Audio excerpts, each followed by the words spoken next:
sensibilisation, on essaye de le faire ponctuellement parce que ça demande quand même énormément d'énergie, de visibiliser des situations particulières, notamment en extrayant le problème et en le mettant à part. C'est ce qu'on a fait, je ne sais pas si vous en avez entendu pas, on a fait un petit campement au parc de la Villette cet été avec des familles.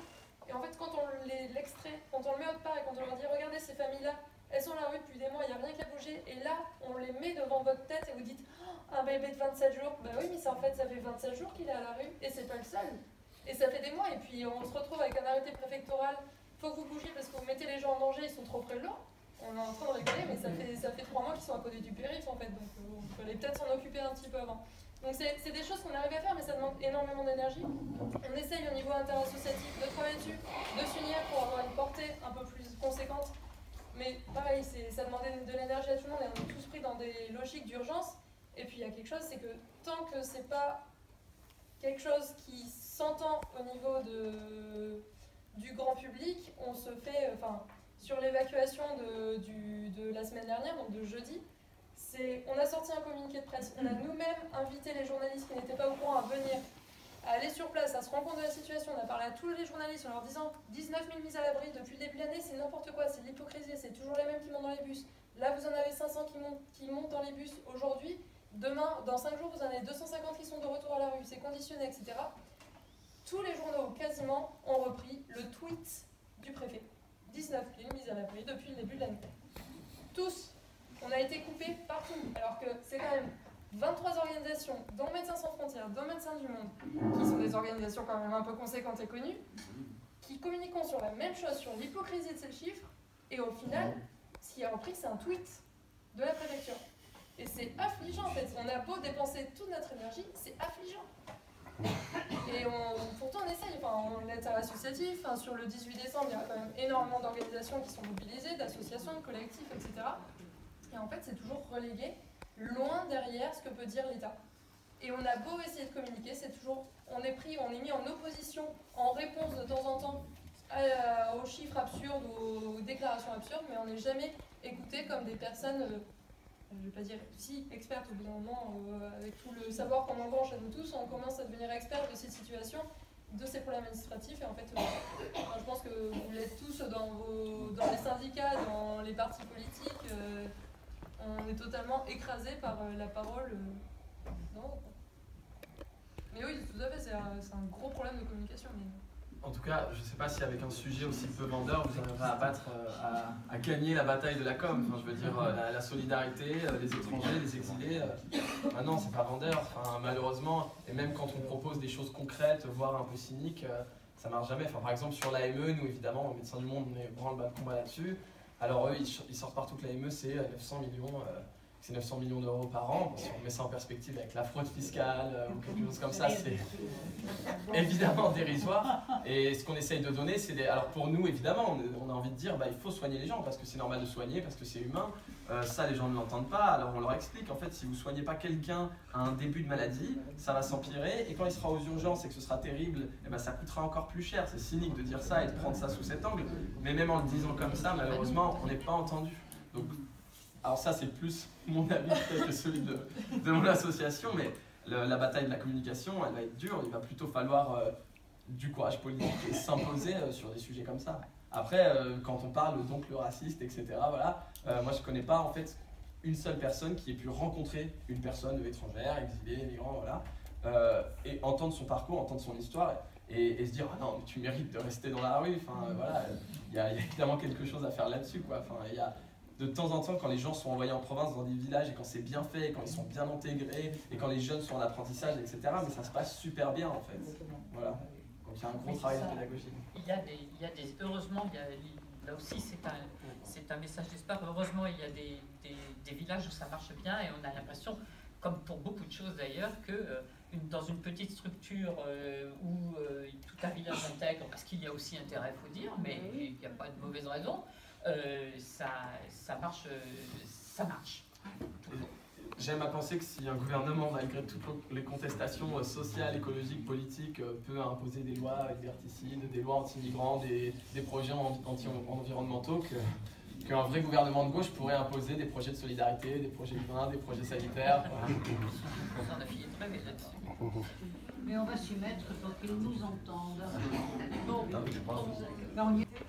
voulais aussi remercier rapidement le monsieur qui fait le Facebook Live. Excusez-moi, je me suis un peu le prénom, mais on s'est rencontrés en tractage. Et il tient une. Donc c'est moi qui l'ai tracté avec lui qui n'est pas là. Et vous tenez une page qui a 160 000 abonnés, donc on a potentiellement 160 000 personnes qui nous regardent ce soir. Je tenais juste à le préciser. Votre page c'est Mali. Mali Djigui, Espérance Média Mali Djigui. Donc un peu de pub aussi. Sur cette question-là, en fait c'est une transition par rapport à ce que vous venez de dire. Vous dites qu'on est toujours en bras de fer avec l'État, on a parlé du rôle des citoyens. En fait, moi j'appartiens au parti politique qui est Génération et nous collectivement on est persuadés qu'il faut gagner la bataille de la communication pour faire comprendre que l'immigration c'est une richesse. Et plutôt que l'ensemble des discours qu'on peut entendre à droite à gauche dans la sphère privée, en fait, on a tous des oncles, des tantes qui à table disent n'importe quoi, et en fait, ça reflète une réalité. Je veux dire, il y a énormément de gens qui ont énormément de préjugés sur ce qu'est l'immigration aujourd'hui. Je pense que si on veut gagner pour avoir des conditions dignes, il faut gagner la bataille de la communication. En tout cas, on en est persuadé, et en fait, ce qu'on se demande, et c'est comment, enfin, quels sont vos conseils à vous, associatifs, mobilisés pour gagner cette bataille, parce qu'il faut qu'on la gagne, mais maintenant c'est comment agir. Voilà, merci beaucoup. Emmanuel Macron l'a fait. Cela n'est pas une liste exhaustive et j'aurais bien voulu annoncer la fin de la boucle, mais nous savons que ce gouvernement a fait le choix de renforcer les idées du Rassemblement national en chassant sur son terrain avec comme objectif de mieux installer son duel présidentiel avec le Rassemblement national, moi ou le chaos. Par ailleurs, ce gouvernement reste le marbre devant la révolte des mouvements sociaux des citoyens de France en poursuivant la précarisation générale et la remise en cause des acquis sociaux par des politiques répressives et d'austérité.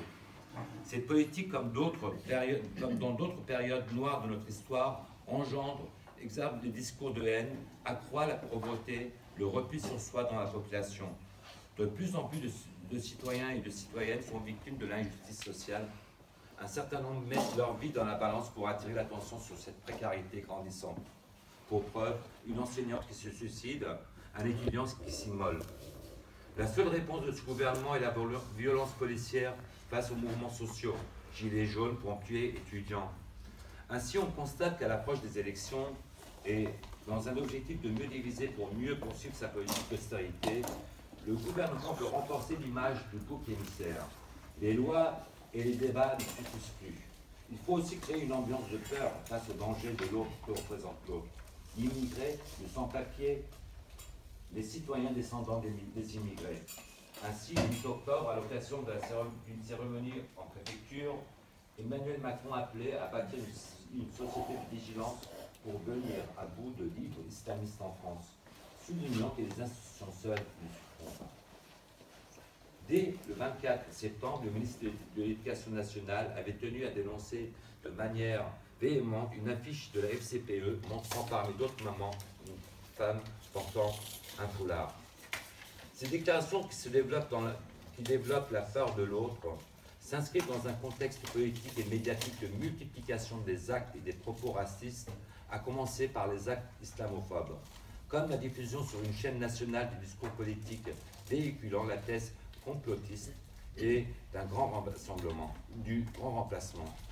Nous, les membres du collectif de mobilisation du 10e, nous nous engageons à poursuivre et à renforcer, avec l'ensemble des citoyennes et citoyens du 10e, nos actions pour porter haut et fort les valeurs de la laïcité, de l'égalité de droit, de la justice sociale et contre toutes les formes de racisme et de discrimination. Car nous savons que la lutte collective est la seule solution. J'en veux pour preuve la mobilisation croissante des milliers de citoyennes et de citoyens et de collectifs auprès des exilés depuis 2000, mais aussi des luttes des travailleurs sans papier, comme la grève récente en Île-de-France, qui, avec l'appui des syndicats, a abouti à la régularisation de 150 d'entre eux, dont 37 travailleurs du 10e arrondissement. Pour ce point, je passe la parole à Pascal, de l'Union locale CGT, pour qu'elle nous en parle.